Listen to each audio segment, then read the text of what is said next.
Des de l'Ajuntament d'Ontinyent el que li demanem a la Direcció General de Patrimoni, que depèn de la Conselleria de Cultura, és que es desbloquegi ja i es doni llum verda a la modificació del Pla General en el que afecta a la vila. Per què?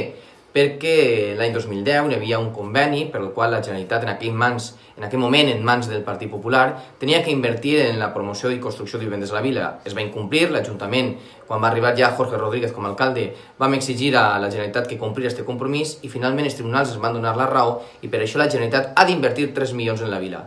3 milions, que ha de ser la construcció de 12 vivendes noves i la revitalització i la reurbanització de l'espai entre el carrer Callarís i el carrer Trinitat.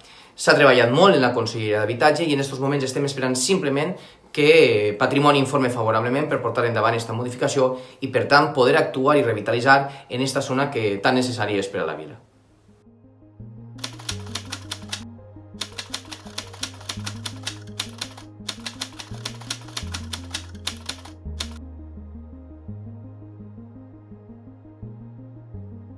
Segons el que m'informa la Direcció General de Patrimoni, els permisos i els informes dels quals es parlen es van contestar a juliol d'aquest any els informes a l'Ajuntament per tal de que subsanaren algunes de les qüestions que s'havien demanat. Així ens ho va comunicar la Direcció General de Patrimoni, que es va contestar ja al juliol i que res tenen a veure amb el cas d'aquesta casa que malauradament se n'han vingut avall.